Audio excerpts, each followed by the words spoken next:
Today we are looking at a match review from Slender_Killer, who has 1.4k hours in the game of Dead by Daylight. So you are a little bit past when you should already know your micro and macro fundamentals. So your chases should be relatively short, and you should be good at patrolling your gens. You're playing the Xenomorph. Perfect person to ask for that. Obviously, I wrote the guide, top stat in the character, blah, blah, blah, all that wonderful stuff. We'll soon have a new stat to add to that, being the highest map offering list win streak, which is still going, although they tried a lot today to take us down. But Xenomorph in general, kind of a strong mid to high B tier killer, very good in the right hands of someone who knows how to deal with turrets, understands the collision to get around with tail attacks and that sort of thing, but is kind of hard limited in potential by the double turret setups. So yeah, that's kind of where they are strength-wise. You're on Midwich as well, which is a very good killer map and a good map for Xenomorph as well. The only thing you kind of got to worry about is that the control stations spawn in really awkward areas. So like sometimes you'll be wanting to go to control station, but it's actually in a different room they can only access by walking all the way down the hall.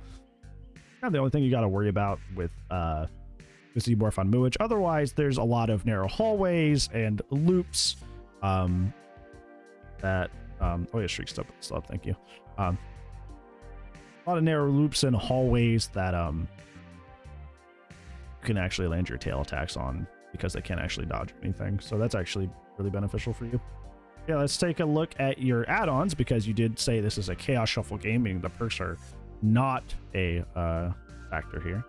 Yeah, let's go ahead and go ahead and take a gander.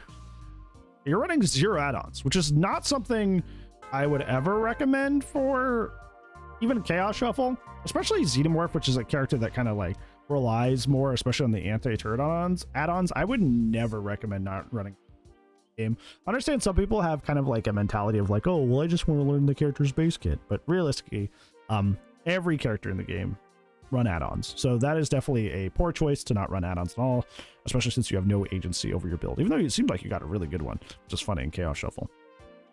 So add-ons for Xenomorph: emergency helmet, reduces the or increases the resistance to flame turrets by 35%.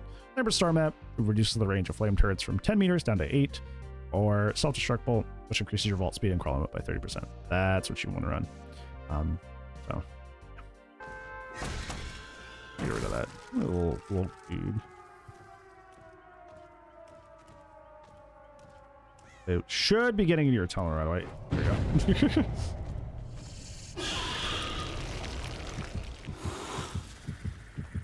There you go.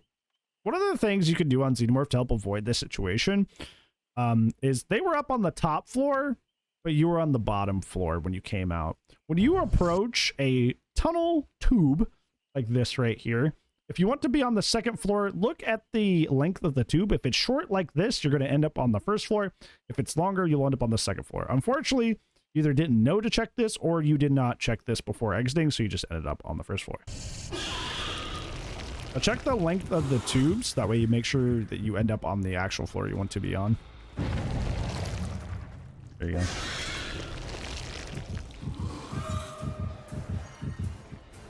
A little bit of time lost there as she realizes that she has nowhere to go. What are you waiting for? You should have hit her right away. I don't know why you're waiting there. Before somebody's like, well, it was for the meme. It's a match review, okay? I'm supposed to be teaching you consistent good habits, okay?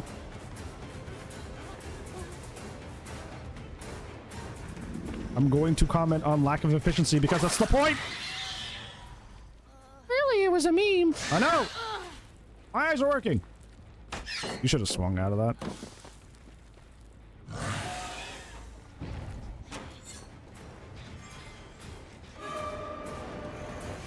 I don't know if it would have saved you there, but you definitely should have swung out of it. But it is a thing I've noticed. Good shot. Good job. Good job. Good job. I miss a review. Yep.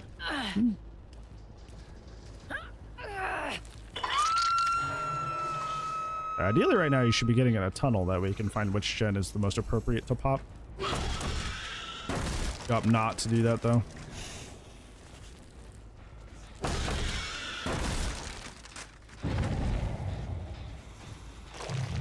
You have pop. You have pop. You have pop. Use it. Use it. Don't forget to use your perks. Yeah, Lord. The clown has any adjustments. That's just a happenstance. Nothing made that happen. I feel like forgetting to use perks is like one of the biggest like attribute mistakes that I see.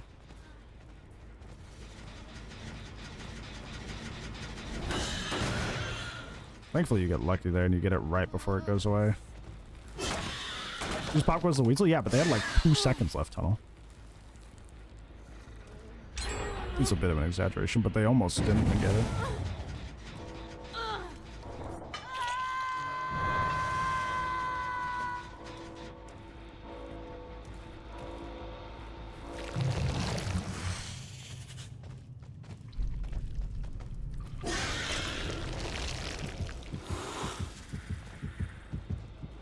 Yeah, like here, like that control station is supposed to like help patrol this gen, but it's like in a room.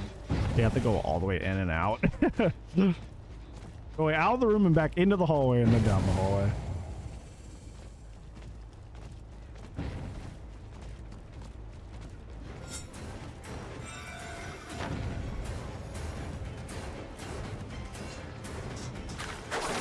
You're good at not taking pallet stuns, which is good for this character. Fire. You did 34 months. You cannot hit through that. Destroy US all. Destroy US all. US all? Destroy US all. US all? Destroy the United States? Destroy the United States all. I know what you mean.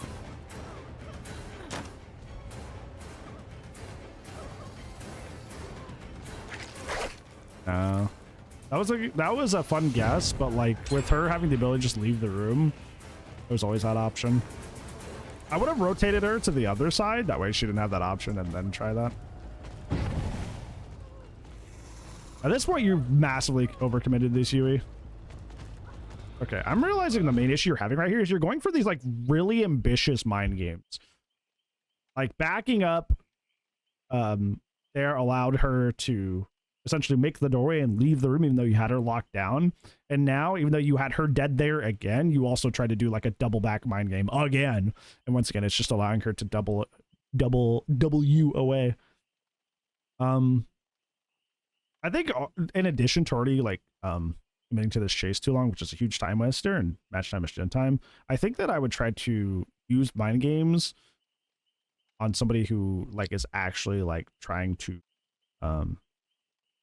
not pay attention here, because what's happening here is Yui is actually, you know, waiting and checking to see what you're doing, and not autopiloting at all. But if she was autopiloting, both these mind games would have worked. But she unfortunately doesn't seem to be a survivor that's autopiloting and is very fervently paying attention. But despite the fact that she's doing that, you have not adjusted. You are still continually going for these mind games and bloating your chase time pretty severely. But you are still committing to her for this extremely long chase. Considering your only active slowdown is pop, the fact that you're just not getting downs is pretty bad. Not sure why you stopped to kick that pallet there.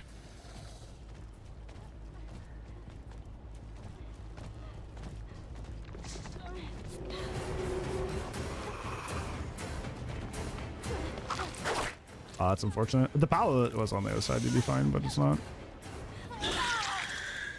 So between when you started chasing Yui and you getting it down and it's not even on Yui, how much time did you waste? Yeah. Almost 2 full minutes. Almost 2 full minutes. Chases of Dead by Daylight need to be 30 to 40 seconds. If it starts getting like a minute plus, you should probably leave and go find somebody else. You chased somebody for almost 2 minutes and you didn't even get them down. You just switched to a new target. So that is a huge time sink.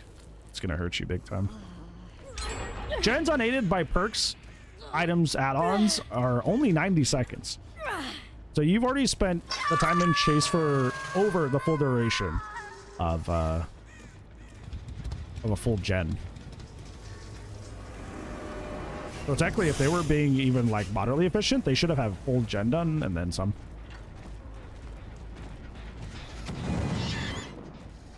Once again, you're kind of like opting not to use your pop.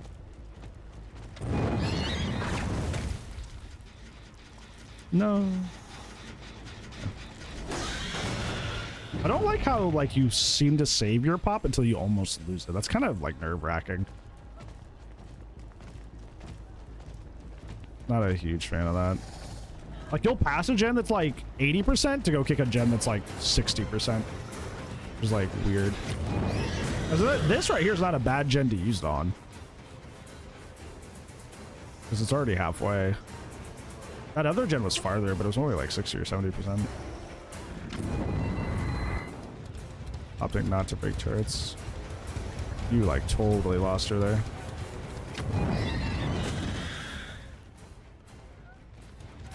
Thankfully she falls from the mind game this time. Gotta say she's cooked there. That's such a bad loop against Xeno. On any range killer, really. Any range killer cooks you at this tile. It's so weak.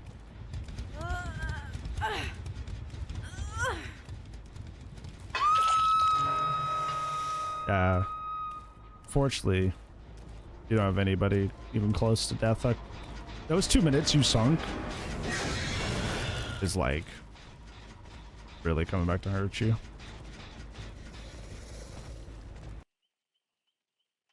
So you kick somebody, you kick somebody's gen, you see a crow here, and instead of going into your control station at 18 meters a second and immediately coming back out on the top floor, you decide to walk all the way over to a stairwell, walk all the way up, and then around? It definitely would have been far more time efficient to just scale the floors and your tunnels there. I don't know why you did that.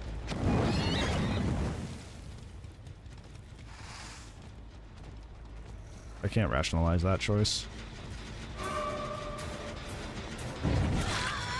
Unfortunately, this gen's just kind of gonna go. I just gotta let it be that way and try to see what other gen they're on. We're not gonna be able to defend that efficiently. That's one thing I see a lot of like killers do just out in like pub games is like they really divert a lot of attention to defending a gen, even if it's like 99%. They're like, no, I must stop it from popping. That's like realistically, it's not gonna get popped. Yeah, this is your best option. It's just gotta get Sable out.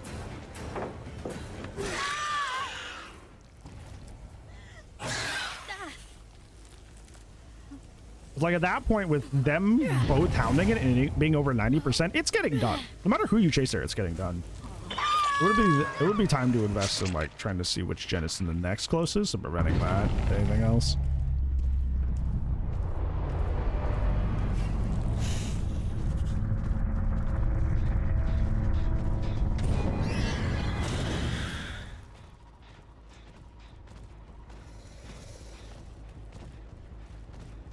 Yeah, I think you need to cut back on the mind games a little bit.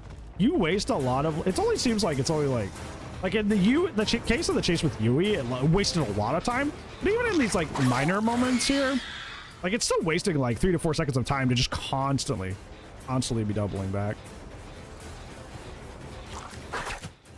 I like what you're going for, but she unfortunately is not at that point in the loop yet.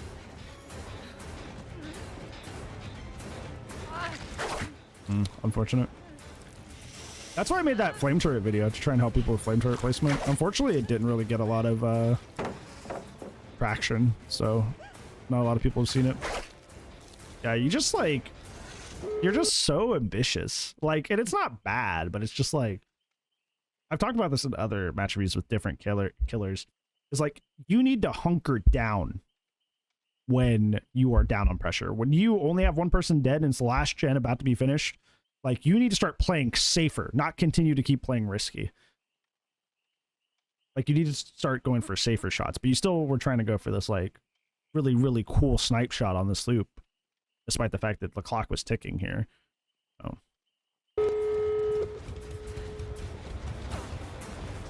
You need to play safer as you're more down on pressure, not continue to go for risky things. What's that crab animation? They're just like, oh, I didn't expect you to grab me even though you're right behind me. At this point, you just camp. At this point, you just camp. Just hang out. Force trades until you win. Until you tie, rather.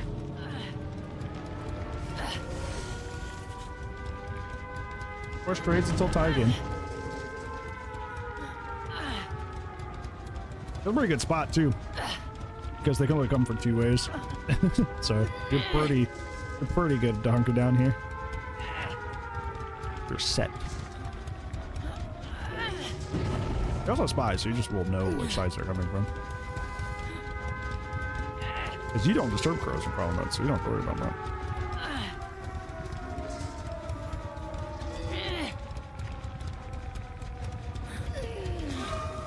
Don't commit to edge chases. Just force trades. Oh, hit her. Oh. Just go, Oh, you could have tail attacked that? It would have been close, but you could have definitely tail attacked that. Oh.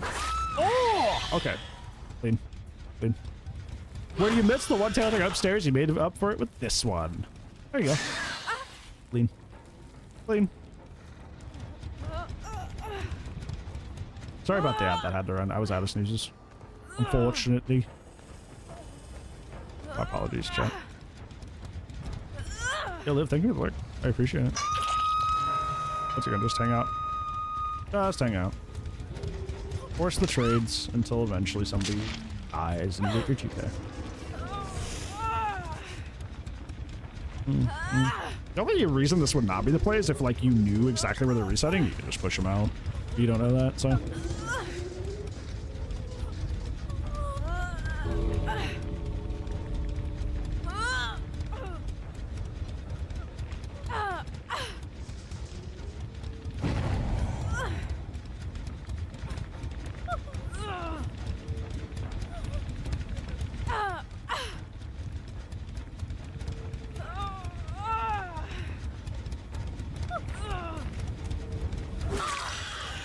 Yeah, and you block her, so just, yep, there you go, perfect. Don't chase, don't chase! Okay, don't scare me like that. Ah, don't chase, what are you, ah! Ah! Give me anxiety! Thank!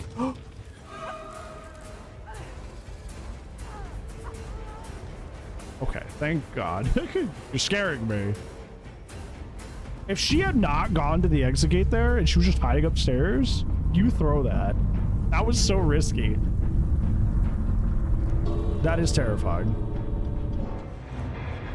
That's crazy. All right.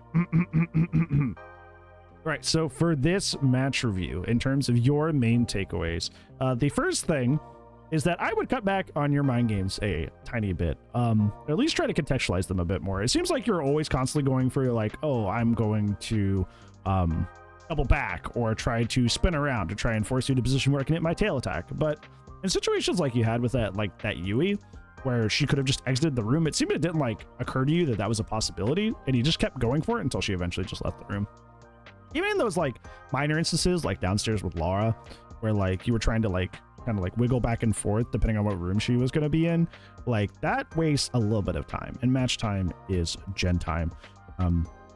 I think that like I mentioned in the moment, that mind games should be contextual. If you notice that Yui was kind of just autopiloting and not really paying attention, that would be the time to kind of go for a mind game like that, because then she would just run right in front of the pallet. You could just smack her right in front of the pallet, and then we all sing Kumbaya, right? I think it'd be great. But unfortunately, she was paying attention and like holding corners and stuff, and you didn't respect her, so you paid the price for it.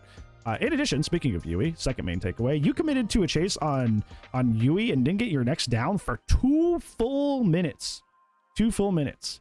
Usually about a minute is when I suggest you leave a chase, and you spent double that time in a singular chase. That's where all the gen time happened.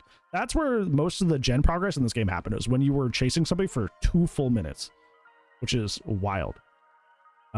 Chase is Dead by Daylight, 30 to 40 seconds. If it starts getting over a minute, you should probably just go find somebody else. Is probably an easier chase, because that chase on that one person is absolutely not working. So committing to somebody for 2 minutes, no less, is just way more than that. Not something you should be doing. I think my last takeaway